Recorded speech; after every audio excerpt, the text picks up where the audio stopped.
Uhadi. Yes. This one is a special one because you made it with a guitar string. Yes. Can you talk a little bit about that?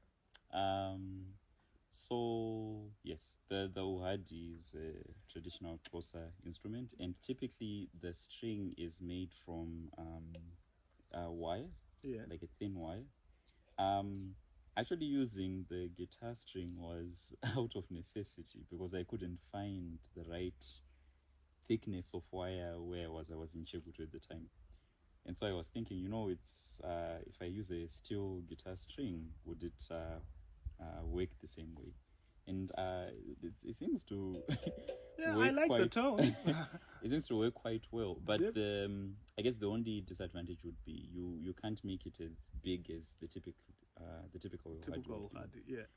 The staff has to be a bit shorter because the string itself is much shorter. Yeah. But yes, even the God sound, like you can. The one thing that I think I would criticize about this is you don't get as clear overtones. The notes themselves are very loud, but the overtones in the calabash, they're not as clear as if you are using the metal string. So it's a. I'm still trying to find one where you can strike the perfect balance between the metal, the kind of fundamental notes are very clear, but also the overtones are very clear. And then we have our own type. Yes. In Zimbabwe, you see the relationship between the two cultures is always uncanny. Exactly. A lot of people often, when they see an instrument like this, they'll call it Chipendani. But actually, Chipendani is this instrument over here. Yeah. The Chipendani is mouth resonated. You use your mouth to resonate. In Zimbabwe, a similar instrument to this is called chitende or dende, because pane dende, right? There's a calabash here. So we have both here, but this one is called a Chipendani in Zimbabwe and Mozambique. It's called Chiwana in Chivenda. And people will tune it differently. There is a cotton string that divides the metallic string in two. So you have two different notes. And then the overtones of those notes, you shape them with your mouth. That's why tichitsvaga a specific tree. Yes. So the mutunoshan, so the specific tree in question is the muto. Muto, yeah. Traditionally, that's the tree that's being used. So this one is still work in progress, as you can see. Oh, yeah. But I think we can get an idea of how this works. Yeah.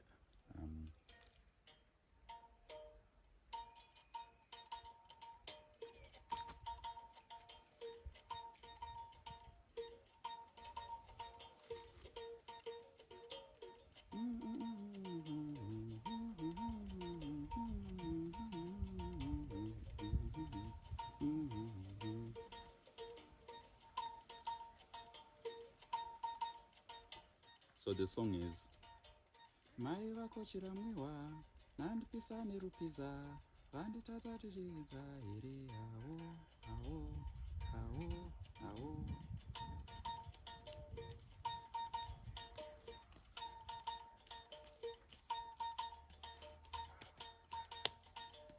mai vakochira mwiwa vandipisa nerupiza vandiona ndichuruba here awo.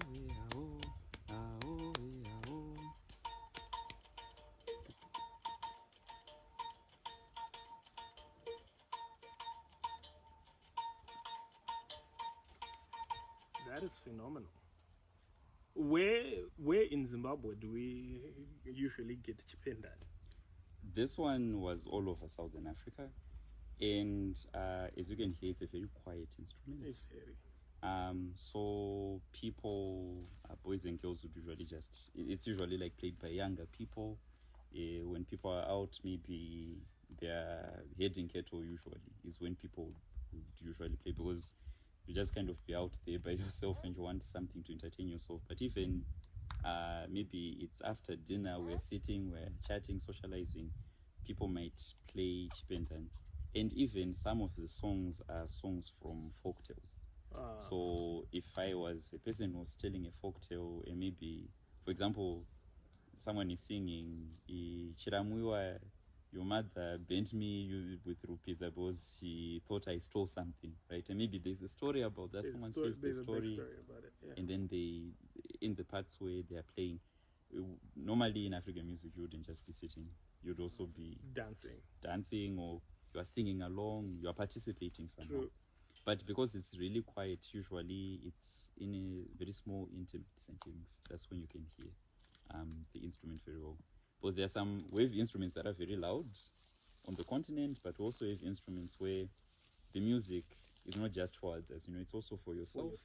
Yeah. And you are playing and you are just enjoying your own musicianship, and you don't really have to worry about, am I like good enough, or yes. You are playing for yourself. And that's also, I think, a very important philosophy to music itself, that you should be able to enjoy the music you are making, even it's very quiet. Absolutely love it.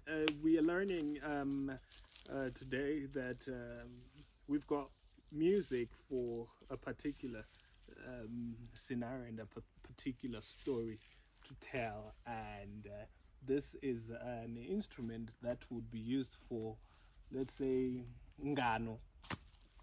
And you're telling your ngano, your folk tales, and then those songs that you put in between, you can play in a setup with kids and stuff like that. And African music is powerful like that because it always has a story behind it, and it always has a celebration or a purpose for it. So, because you are Africa, and I am Africa, and we are Africa, we are going to learn more about this. It's bye bye for now.